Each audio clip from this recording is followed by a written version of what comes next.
సుకన్య సమృద్ధి అని వింటున్నాము. ఆ సుకన్య సమృద్ధికి అండ్ ఎస్ఐపికి ఏంటి డిఫరెన్స్? అండ్ ఏది చేస్తే బెస్ట్ అంటారు? అసలు ఏది ఎవరికి సెట్ అవుతుంది అనేది మనం డిస్కషన్ చేసుకోవాలి. ప్రజెంట్ సుకన్య సమృద్ధి అంటే ఏంటంటే ఒక గవర్నమెంట్ ప్రొవైడ్ చేసే స్కీమ్.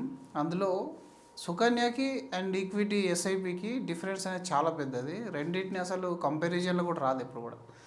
అయితే చాలామందికి అర్థం కాని ఏంటంటే మనం డబ్బు తీసుకోవడం ఒకటి, మనం డబ్బు ఇన్వెస్ట్మెంట్ చేయడం ఒకటి, మనం డబ్బు ఇవ్వడం ఒకటి, 3 రకాలు ఉంటాయి మొత్తం. ఒకటి మనం ఇంకొకరి డబ్బు ఇస్తే మనకు ఇంట్రెస్ట్ వస్తుంది, దాన్ని డెట్ ఇన్వెస్ట్మెంట్ అంటారు. ఈ డెట్ ఇన్వెస్ట్మెంట్స్లో బాండ్స్ ఉంటాయి, అలాగే డెట్ ఇన్వెస్ట్మెంట్స్లో ఫిక్స్డ్ డిపాజిట్ ఉంటుంది. మనం బ్యాంకుకి లోన్ ఇస్తున్నాం అక్కడ. ఎఫ్డి అని అంటే పర్సనల్ లోన్ అంటే మనం లోన్ తీసుకుంటున్నాము, ఎఫ్డి అంటే మనం వాళ్ళకి ఇంట్రెస్ట్కి ఇస్తున్నాము. వాళ్ళు మనకు 7%, 6% ఇస్తున్నారు. అది లాంగ్ టర్మ్లో వాళ్ళ యొక్క బిజినెస్ కెపాసిటీ బట్టి ఆర్బీఐ రెగ్యులేషన్స్ ప్రకారం తగ్గడం పెరగడం జరుగుతూ ఉంటుంది. సుకన్య సమృద్ధిలో మీరు గవర్నమెంట్కి డబ్బు ఇస్తున్నట్టు, అంటే డెట్ ఇన్వెస్ట్మెంట్. అంటే ఎలాంటి రిస్క్ అయినా సరే మీకు ఒక ఫిక్స్డ్ అమౌంట్ అనేది, ఒక ఇంట్రెస్ట్ అనేది మీకు ఫిక్స్ చేస్తారు. అందులో కొన్ని వెయిటింగ్ పీరియడ్స్ అనేవి ఉంటాయి. ఆ వెయిటింగ్ పీరియడ్ తర్వాత మీకు కొంత లంప్స్ అమౌంట్ అనేది వస్తుంది. జనరల్గా సుకన్య సమృద్ధి చూసుకుంటే ఇప్పుడు ప్రజెంట్ 8.1 ఆ రేంజ్లో ఇస్తున్నారు. అరౌండ్ ఇంతకంటే 1% ఎక్కువలో స్టార్ట్ అయింది ముందు. రానున్న 20-21 ఇయర్స్కి ఈ 8% చొప్పున వాళ్ళు ఇస్తారు. ఎవ్రీ క్వార్టర్ అనేది గవర్నమెంట్, సెంట్రల్ గవర్నమెంట్ డిసైడ్ చేస్తుంది ఇంట్రెస్ట్ రేట్ ఎంత ఇవ్వాలనేది. అంటే ఈరోజు మనం 8.1లో బుక్ చేసినా నెక్స్ట్ ఇన్వెస్ట్మెంట్ ఎంత ఇంట్రెస్ట్లో బుక్ అవుతుంది అనేది మనకు క్లారిటీ అయితే ఉండదు డెఫినెట్గా. ఈక్విటీ విషయానికి వస్తే ఎస్ఐపి, మీరు డబ్బును ఎవరికి అప్పు ఇవ్వట్లేదు, మీరే హోల్ అండ్ సోల్గా ఒక కంపెనీలో పార్ట్నర్ అవుతున్నారు. అంటే ఒక ఇన్వెస్ట్మెంట్ లాగా మనం చేస్తున్నాము. అక్కడ రిస్క్ అనేది డెఫినెట్గా ఉంటుంది. ఎందుకంటే మన బిజినెస్ అనేది రిస్క్ లేకుండా ఏ బిజినెస్ నడుస్తుంది ఈ రోజుల్లో? ఉండదు. అయితే దట్టు మీరు స్టాక్లో ఇన్వెస్ట్మెంట్ చేస్తారు అండ్ మ్యూచువల్ ఫండ్ ఇన్వెస్ట్మెంట్ చేస్తారు. ఎస్ఐపి ద్వారా చేసినప్పుడు ఏంటంటే అది మ్యూచువల్ ఫండ్లోకి వెళ్తుంది. మ్యూచువల్ ఫండ్స్లో సరైన స్టాక్స్ను ఎన్నుకోవడానికి ఒక టీం ఉంటుంది, ప్రొఫెషనల్లీ మేనేజ్మెంట్ టీం ఉంటుంది. దాన్ని fund manager and research team అంటారు. వాళ్ళు ప్రాపర్గా ఏ బిజినెస్లు అయితే ఈ రోజులో స్కోప్లో ఉన్నాయి టెక్నికల్గా, ఫండమెంటల్గా అనలైజ్ చేసేసి వాళ్ళు ఇన్వెస్ట్మెంట్ చేస్తారు. అంటే మీరు ఒక ఎస్ఐపి ఒక 5,000 చేస్తే 5,000 రూపాయలు అనేది కనీసం 50 నుంచి 100 స్టాక్స్లోకి వెళ్తుంది యావరేజ్గా. ఈ 100 స్టాక్స్ ఏవైతే ఉంటే ఫండ్ మేనేజర్ ఆల్రెడీ అనలైజ్ చేసి ఇన్వెస్ట్మెంట్ చేస్తాడు. అందులో మీరు part of the small owner అవుతారు. ఇప్పుడు ఇక్కడ సింపుల్ ఏంటంటే ఇప్పుడు గవర్నమెంట్ ఆఫ్ ఇండియా ఏదైతే మనకు రిటర్న్ ఇస్తుందో, గవర్నమెంట్ ఆఫ్ ఇండియా నడిపే కంపెనీస్ ఎన్నో ఉంటాయి కదా, వాటిలో కూడా ఇన్వెస్ట్మెంట్ వెళ్తుంది. ఇప్పుడు మీకు సింపుల్గా అర్థం కావాలంటే మీరు హెచ్డిఎఫ్సి లేకపోతే ఎస్బీఐ ఏదైనా ఒక బ్యాంకులో ఎఫ్డి మనం చేస్తాము. ఎఫ్డి చేస్తే వాళ్ళు ఏం చేస్తారు? ఆ డబ్బుని వాళ్ళ బిజినెస్ అంటే ఏంటి, రొటేషన్. వాళ్ళు పర్సనల్ కొంత అమౌంట్ ఆర్బీఐకి ఇవ్వాలి, వాళ్ళు కొంత ఫిక్స్డ్ రేట్ ఆఫ్ ఇంట్రెస్ట్లో ఇవ్వాలి. దాని తర్వాత మిగిలిన దాన్ని పర్సనల్ లోన్, హోమ్ లోను, అలాగే క్రెడిట్ కార్డ్స్ అలాంటివి వాళ్ళు బిజినెస్ చేసి వాళ్ళకు ఒక 14-15% వర్కౌట్ అయితే దానిలో వాళ్ళ ఎక్స్పెండిచర్ తీసేసి గ్యారంటీ రిటర్న్ 7% మనకి ఇస్తారు. అదే మీరు స్టాక్ ద్వారా ఎస్ఐపి లేదా మ్యూచువల్ ఫండ్ ద్వారా ఎస్ఐపి పెట్టినప్పుడు సేమ్ ఏదైతే బ్యాంక్ ఉందో ఆ బ్యాంక్ షేర్కి వెళ్తుంది. మనకు తెలుసు కదా, ఇప్పుడు ఈ బిగ్గెస్ట్ బ్యాంక్స్ అనేటివి 20 ఇయర్స్ బ్యాక్ ఎలా ఉండేటివి, 10 ఇయర్స్ బ్యాక్ ఎలా అయ్యాయి, ఇప్పుడు ఎలా అయిపోయినాయి. అంటే రాను ఆ ఇన్వెస్ట్మెంట్ అనేది పెరుగుతుంది. ఏదైతే షేర్ వాల్యూ ఉందో అది పెరుగుతుంది.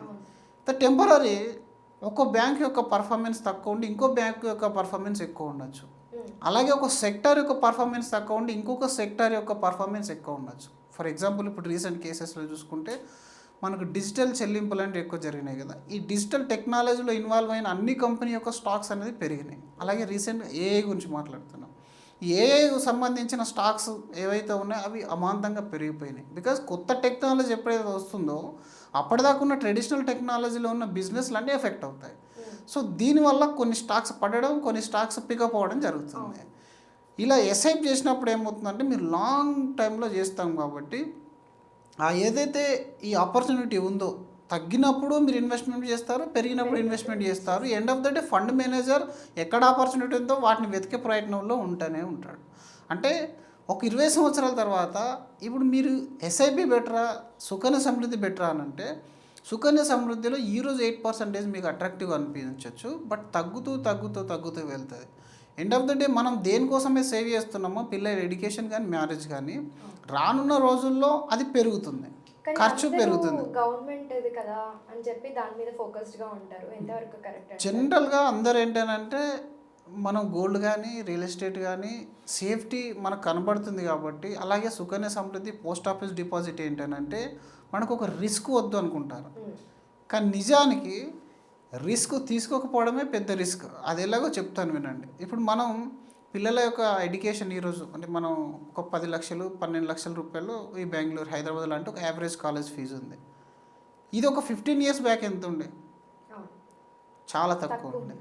మరి ఆ రోజుల్లో మీకు 3 లక్షల రూపాయలు హెల్త్ ఇన్సూరెన్స్ మన మన దీని ఎడ్యుకేషన్ కోసం సేవ్ చేయండి అని అంటే అది చాలా ఎక్కువ కనబడింది. 3 lakhs 4 lakh రూపీస్ అంటే. బట్ యాక్చువల్ రేట్ ఎంత అయింది ఈరోజు?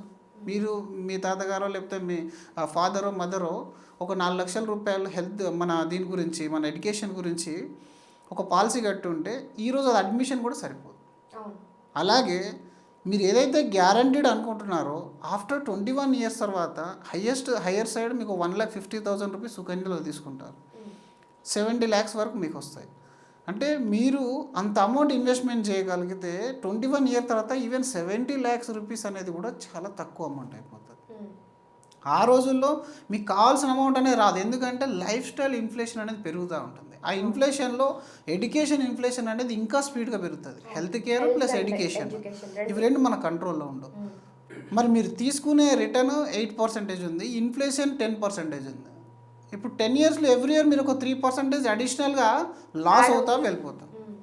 దీన్ని ఎలా చూడాలి అని అంటే మొత్తానికే లేనప్పుడు అంటే మన దగ్గర అసలు ఇన్వెస్ట్మెంట్ అనేది లేదు, అలాగే కంప్లీట్ ఈక్విటీ సైడ్ వెళ్తే రిస్క్ ఉండొచ్చు. ఒక 20% 15% నేను సేఫ్టీ ఇన్వెస్ట్మెంట్లో పెట్టుకుంటా అనుకున్నప్పుడు ఇది పార్ట్ ఆఫ్ ద అమౌంట్ మీరు సుకన్యలో పెట్టుకోవడంలో తప్పు లేదు.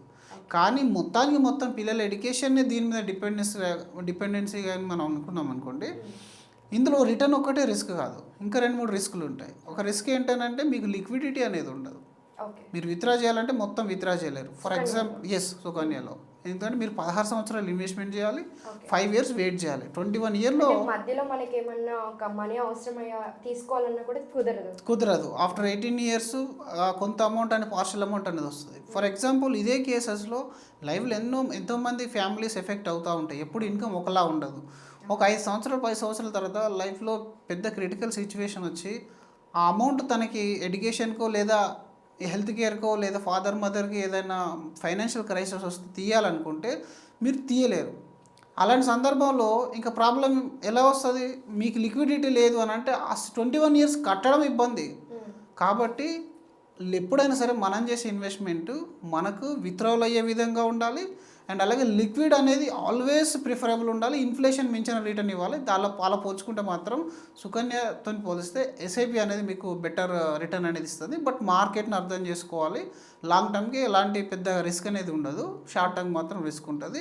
మీరు ప్రపోర్షనేట్ చేసుకోండి. 70-30 చేసుకుంటే 70% ఎస్ఐపి చేసుకోండి, 30% ఆఫ్ ద అమౌంట్ మీరు సుకన్యలో పెట్టుకుంటే తప్పలేదు. పెట్టుకోవాలనుకున్న వాళ్ళు దీంట్లో పెట్టుకోవచ్చు. బట్ పర్సెంటేజ్ తక్కువ చేసుకొని పెట్టుకుంటే మీకు ఆ బెనిఫిట్ అనేది ఉంటుంది. ఒకవేళ మీరు రిస్క్ తీసుకోకూడదు అని అనుకున్న వాళ్ళైతే కొంచెం 30% అలాగా మీరు చెప్పినట్లయితే 30% సుకన్యలో పెట్టుకొని ఇంకా 70% ఎస్ఐపిలో పెట్టుకుంటే మనకి ఎప్పుడైనా ఎమర్జెన్సీస్ వచ్చినప్పుడు వెంటనే విత్డ్రా చేసుకోవడానికి ఎస్ఐపి ఉంటుంది. కాబట్టి thank you so much. Thank you అండి.